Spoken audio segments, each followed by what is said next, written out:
महाराष्ट्र की सियासत में पवार वर्सेस पवार की लड़ाई आप बहुत दिनों से देख रहे हैं। कभी चाचा भतीजा एक दूसरे के बारे में पॉजिटिव कहते हैं तो कभी धोखे की बात करते हैं। हालांकि शरद पवार अक्सर ये बयान देते हैं कि राजनीतिक रूप से हम भले अलग हैं लेकिन पारिवारिक रूप से हम साथ हैं।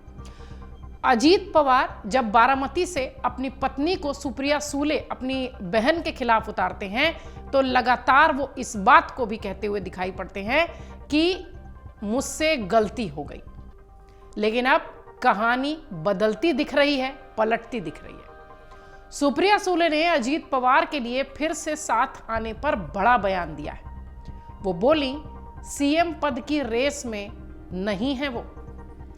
एनसीपी शरद पवार की जो है उसकी कार्यकारी अध्यक्ष और शरद पवार की बेटी सुप्रिया सूले ने अपने चचेरे भाई अजीत पवार के साथ राजनीतिक गठजोड़ की संभावना से साफ इनकार किया है। उन्होंने कहा कि अब राजनीतिक मेल मिलाप तो संभव है ही नहीं।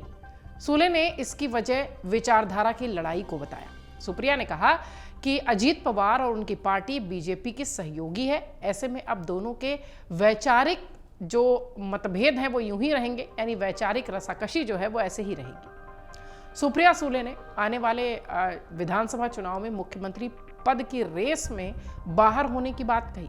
उन्होंने कहा कि वो तो दावेदारों में कहीं है ही नहीं। परिवार का साथ आना एक अलग प्रश्न है और राजनीतिक रूप से साथ आ जाना एक अलग प्रश्न है। पवार परिवार में फिलहाल ये दोनों अलग अलग धाराएं हैं जो कि चलती हुई दिखाई पड़ रही हैं। अजीत पवार गुट के साथ आने की संभावना पर सुप्रिया सूले स्पष्ट जवाब देती हैं। अजीत पवार ने शरद पवार नेतृत्व के खिलाफ बगावत की थी, जिसके बाद एनसीपी दो गुटों में बंट गई। अजीत पवार के नेतृत्व वाला गुट बीजेपी के नेतृत्व वाले महायुति गठबंधन का हिस्सा है। वहीं शरद पवार के नेतृत्व वाला गुट एनसीपी महाविकास अघाड़ी गठबंधन का हिस्सा है। जब सुप्रिया सूले से अजीत पवार के फिर से साथ आने पर बात हुई, शरद पवार के साथ आने पर सवाल हुआ तो सुप्रिया सूले ने साफ इनकार कर दिया। उन्होंने कहा कि यह कहना मुश्किल है कि अजीत पवार राजनीतिक रूप से शरद पवार के साथ कभी जुड़ सकते हैं। जब तक वो बीजेपी के साथ काम कर रहे हैं तो उनका ऐसा हो जाना आसान नहीं है, यानी उनके साथ शरद पवार का साथ हो जाना आसान नहीं है। हमारे बीच विचारधारा की लड़ाई है और दोनों गुटों के साथ आने में सबसे बड़ी चुनौती यही है। हालांकि उन्होंने विचारधारा की बात कही है। अगर वो विचारधारा छोड़ दें तो सवाल यही उठता है कि क्या उनके लिए पवार परिवार का दरवाजा फिर खुल जाएगा। सीएम पद की रेस को लेकर भी सुप्रिया सूले ने बड़ी बात कही। सुप्रिया सूले ने सीएम पद का चेहरा, संभावित चेहरा जब हुआ उनसे सवाल तो उन्होंने कहा कि मैं चुनाव नहीं लड़ रही हूं और एनसीपी ने स्पष्ट कर दिया है कि हम सीएम पद की दौड़ में है ही नहीं। हम इसे लेकर पूरी तरह से साफ हैं, हम अपने सहयोगियों के साथ चलेंगे।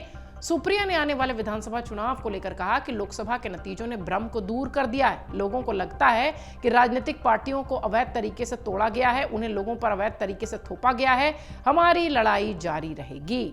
सुप्रिया सूले ने कहा कि बारामती सीट पर अजीत पवार और उनके भतीजे योगेंद्र पवार के बीच की लड़ाई को सिर्फ वैचारिक लड़ाई ही समझें। उन्होंने कहा कि हम कांग्रेस के साथ हैं और वो बीजेपी के साथ हैं। वो से उनका संदर्भ अजीत दादा पवार से था।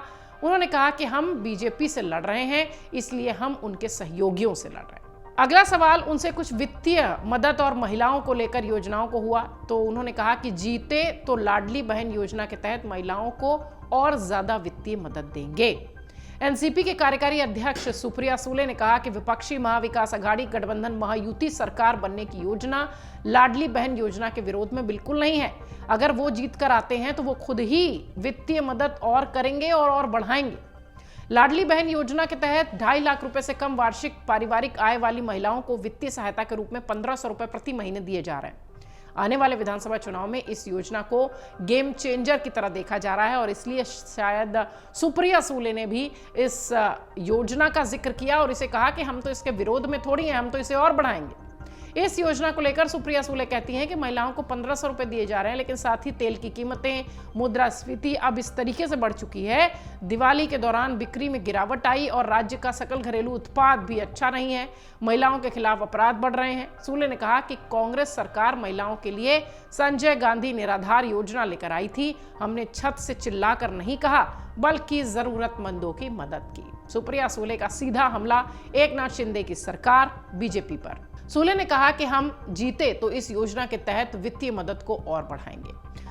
ये सारी बातें सुप्रिया सुले चुनावी माहौल के दौरान कह रही थी, लेकिन जो सबसे महत्वपूर्ण बात उन्होंने कही वो ये कि अगर इसी विचारधारा के साथ अजीत पवार रहे तो कभी भी उनके लिए साथ हो पाना मुश्किल नहीं है। लेकिन इस बात को राजनीतिक विश्लेषक एक इस नजरिए से भी देख रहे हैं कि यदि वो विचारधारा छोड़ दें तो क्या वाकई में शरद पवार और अजीत पवार फिर एक हो जाएंगे? ये बड़ा सवाल है और सुप्रिया के बयान में ही इसका संकेत भी छुपा हुआ है।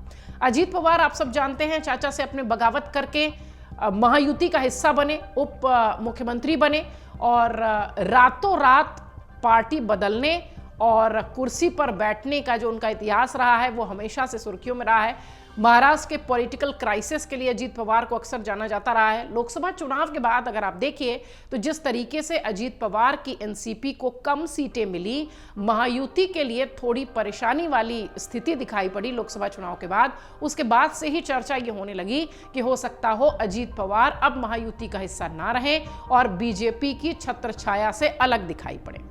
बीच में फिर दोनों ही तरफ से मामले शांत होते दिखाई पड़े, लेकिन एक बार फिर यह मामला क्यों बढ़ा? क्योंकि नवाब मलिक वो चेहरा जो कि लगातार चर्चा में थे और उन्हें आतंकवादियों की मदद करने और देश विरोधी गतिविधियों में लिप्त होने जैसे तमाम आरोप उन पर लगते रहे हैं और ये आरोप बीजेपी के ही तमाम नेताओं ने भी लगाए हैं। लेकिन इस बीच बीजेपी अपनी पार्टी, अपने गठबंधन से इतर अजीत पवार ने उन्हें मानखुर्द से टिकट दिया, जिसके बाद अब चर्चा ये होने लगी कि क्या वाकई में एक संकेत है जो अजीत पवार दे रहे हैं और ये भी हो सकता है कि हो सकता हो चुनाव के बाद कहानी और दिखाई पड़े, क्योंकि महाराष्ट्र तो अपनी पॉलिटिकल क्राइसिस के लिए ही पूरे देश में मशहूर है। अब हो सकता हो चुनाव के बाद भी कुछ ऐसी ही तस्वीर दिखाई पड़े। उससे पहले सुप्रिया सुले का यह बयान सोशल मीडिया पर राजनीतिक गलियारों में चर्चा का विषय है और इसके हर पहलू पर राजनीतिक विश्लेषक इस बात से नजर डाल रहे हैं कि हो सकता हो अगर वो विचारधारा की बात कर रही हैं तो क्या विचारधारा छोड़ने पर अजीत और शरद साथ नजर आएंगे? चाचा भतीजे की ये जोड़ी एक बार फिर महाराष्ट्र में क्या दिखेगी? अगर आप ये वीडियो YouTube पर देख रहे हैं तो हमारे चैनल को सब्सक्राइब कर बेल आइकन दबाएं और Facebook पर देख रहे हैं तो हमारे पेज को लाइक करें। 8 मिलियन प्लस सब्सक्राइबर, आपके इस भरोसे के लिए बहुत धन्यवाद।